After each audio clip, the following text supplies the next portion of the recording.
SwimOutlet.com delivers the best online shopping experience. With an extensive selection and the lowest prices, you're guaranteed to find the product you need. Here's what you get. Free shipping on all orders over $49. Free 1 to 2 day shipping on all orders over $99. All orders placed by 6 p.m. ship out the same day. Shop at SwimOutlet.com, the web's most popular swim shop.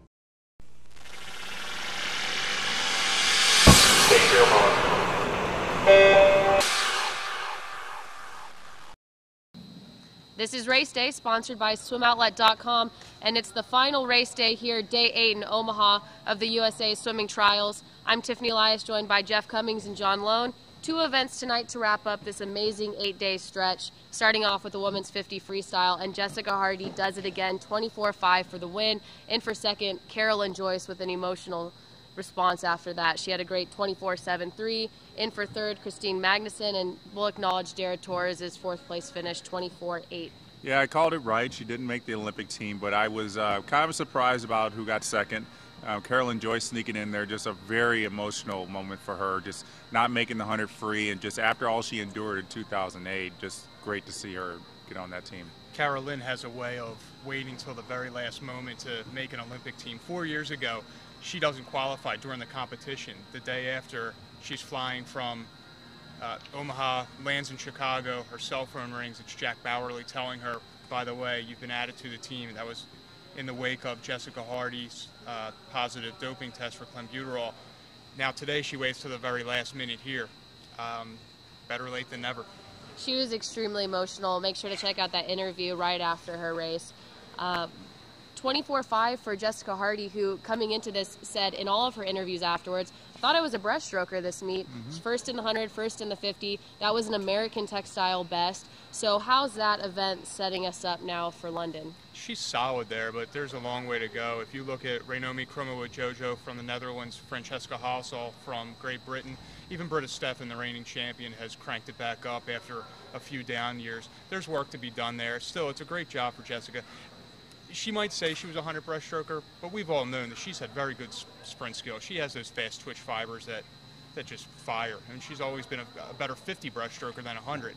Yeah. So this was all definitely possible. Yeah, and I'm really glad that you brought that up. She's been on she was on the World Championship 400 free relay last year. She still doesn't count herself as a freestyler. I mean, I think it's time she needs to own up to it and just say it's good and continue working on that 100 breast, because I still think she can be really good at that one too. Yeah, and I think it helped her in this case with dealing with the pressure, is that I think she was putting the majority of her eggs in the 100 breaststroke basket. Yeah. So she really had a lot of whatever happens in the freestyle happens, and I think in this particular case that really worked to her advantage. You got to figure she was swimming really loose after winning the 100 free, making that relay. So.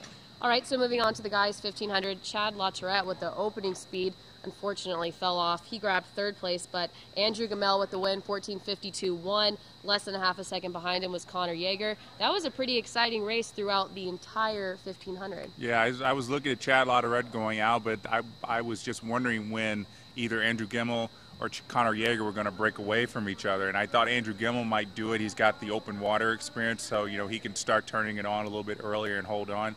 But just those two going stroke for stroke and just not worrying about what Chad did just shows a lot of experience on their part. And they're, relatively young compared to Chad's experience in the 1500. So I think it says a lot. Obviously, the time, it's light years behind Sun Yang, but it's better. It's better. It is better to go 14:52.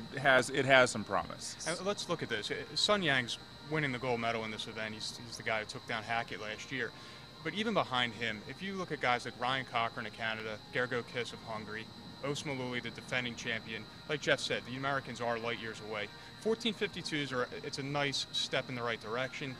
It's a good 7 seconds off of at least being competitive, and probably much more actually. Right. Early prediction, how realistic is a final here for the men's 1500? That should be the goal, is getting in the final. Yeah, and they're going to have to go 14:52 probably to do it. Medals are not in the mix. Yeah. All right, so that actually wrapped up the events for day 8 finals. But now let's do an overall, each day we've been saying our race of the day. Let's go into race, swimmer, event of the meet, all 8 days. Jeff, what was it for you? The men's 200 breast still sticks in my mind as one of those events that just epitomizes what this Olympic trials is about. It's about two guys who just really just were not part of the equation and just made it happen on the biggest stage of their lives. I mean, Scott Welch just coming from behind and just blowing by all those guys and just making his Olympic dream come true after training alone for the past 2-3 years. And then Clark Burkle, who I can say personally has been working his butt off 7 days a week to get this spot.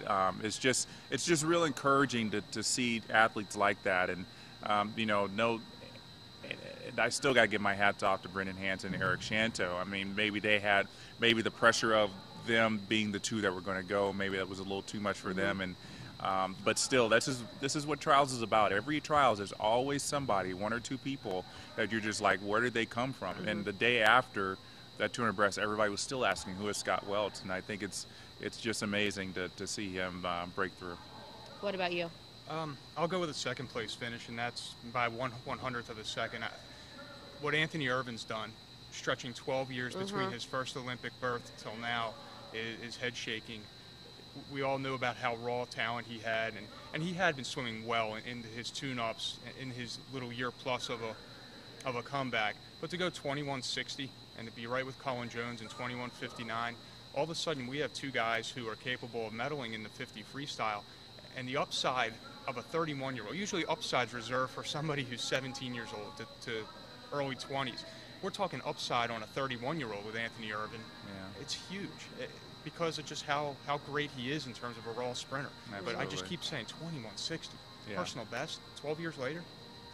I have to agree with both of those swims, and I think my swimmer of the meet has got to be Jessica Hardy.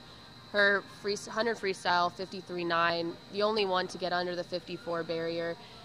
I think it's just her story so emotional that this was, a lot of these swimmers have been through the ups and downs, but for her in particular, and then to come in, start off with the third place breaststroke, and that had to have been such a setback, and then to come in and win two events that she was really not anticipating on, hoping for, but didn't know how realistic that was. I just think those for me probably stood out the most. You're right. The storyline there is great because she had her dream ripped from her 4 years ago. There's no other way around it. I mean, that's got to be devastating to a point where none of us can understand that. Absolutely. And now to come back and to grab it again, great job. All right, so now looking ahead, before we get into a Phelps-Lochte matchup, Phelps decided to scratch the 200 freestyle, which he won here. Jeff, how's that now affecting the U.S. team?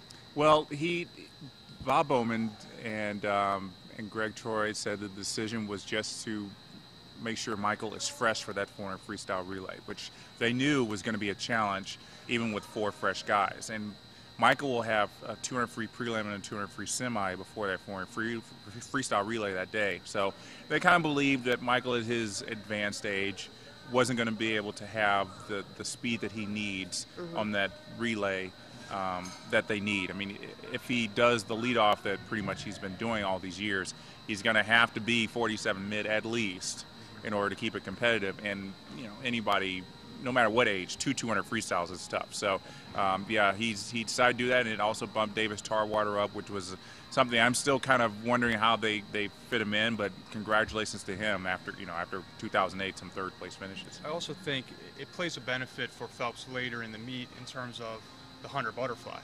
He's going to need to be on his game, with figuring Milorad Kavik is going to be right there. So it keeps him fresher for events last time where he was kind of hanging on. I understand the reasoning. I understand what they were doing. At the same point, I think you have to look at it as a bit disappointing. That men's 200 freestyle was shaping up to be the marquee event of London. You had Phelps, you had Lochte, you have Taewon Park of Korea, Sun Yang of China, Paul Biderman of Germany, and Yannick Agnel of France. You had a race of the century type of thing building up. You take Phelps out of it, you still have one heck of a race with those other 5 guys, but a key element's been removed. And so from a standpoint of how special that could have been, it definitely gets knocked down the totem pole a tad. Yeah, what do you think though? If they were trying to conserve his energy, wouldn't it have been better if he had scratched the 400 IM? Yeah, and I agree, because of you're looking at 800 meters versus 3,200, so math says yeah.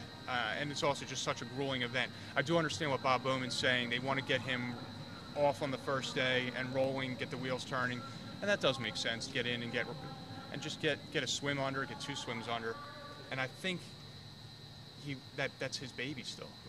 One of his babies is that 400 IM. He is a 2-time defending champ. He can become the first man ever to win an event in 3 consecutive Olympiads. The 200 free, he was going for 2 in a row. So from a historical standpoint, the 400 IM carries a little bit more weight. Yeah. All right, so a couple of these swimmers, as we've mentioned throughout our show, Phelps, Lochte being 2 of them, Missy on the women's side, and a few others if you want to throw those out, still have a little bit more in their tank. Like Ryan said yesterday, this is a training still for him. So are we expecting or what now can we expect looking ahead to London? Positives. The more we've heard from Bowman and Greg Troy in the last couple of days, it sounds like there's a lot more from Ryan and Michael, and that's huge. And that's going to create major medal hauls for those guys.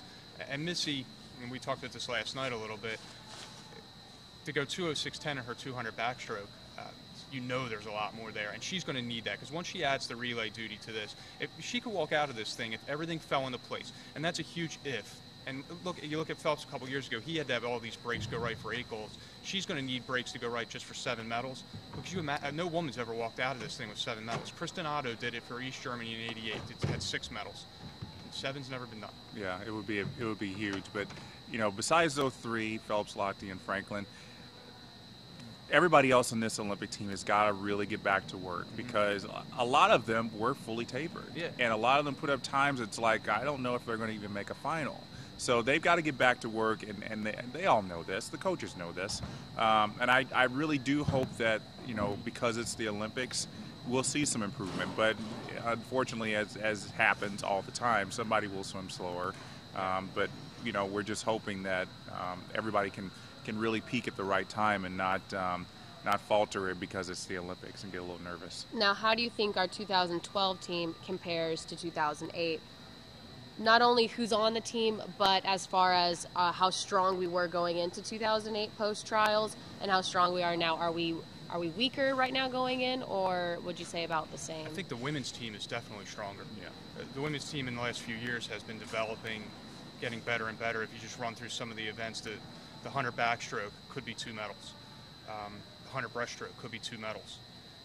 You look at the 200 freestyle, Allison Schmidt, Missy Franklin, that's really solid. The 400 freestyle, Chloe Sutton, Allison Schmidt. Just going through the events, I feel really good about the women's team. And how can you not like what the men's team has when you have those 2 horses right out front? Mm-hmm. Yeah, but it's still some work to be done. That breaststroke, there are a lot of big hurdles, and it's not just Kosuke Kitajima. I mean, everybody else. That 200 breast is going to be epic. Kitajima and Gierta, just 2 of the people that should be watched out for.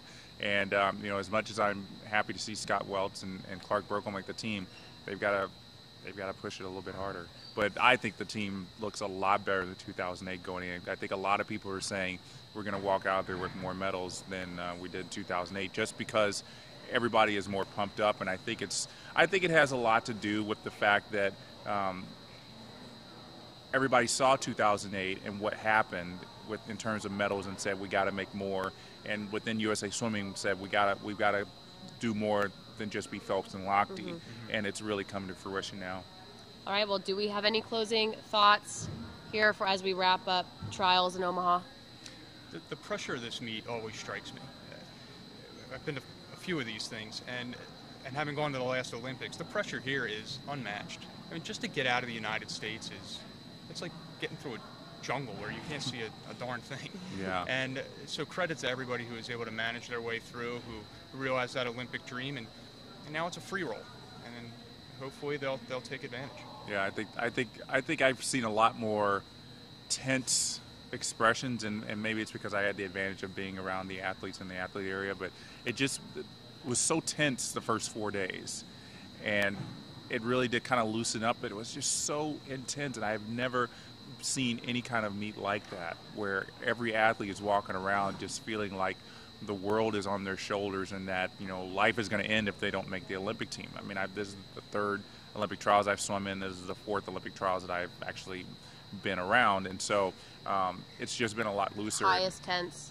Most intense ever, and it kind of yielded some good results out of some of the unknowns, but just looking at, we've talked about this, some of the seed times, I think, a lot of kids just not being able to live up to those. It just kind of, I think it crushed some of the people, but, people like Bria Larson and again, Scott Welch, being able to rise above that shows a lot of what we can expect to see in London, where they'll look up and see the rings and it won't faze them a bit.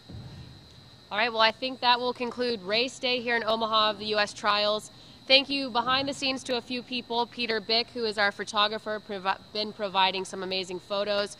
Caitlin Kelly, our producer. Also Jason Marsteller, who's our general manager of digital properties. Brent Rudemiller, executive producer. Thanks again to Jeff Cummings and John Lone. Now, we will continue our race day production all the way through London. John and myself will be carrying on to London, and Jeff will be coming out of the Swimming World studio. So make sure to follow our coverage all the way through the London Games. Go to Swimming World TV to check out all the interviews throughout the course of the 8 days here in trials. And thank you for following our show. Follow us again on Twitter and Facebook to keep up with all the coverage. And we will see you for day 1 out in London.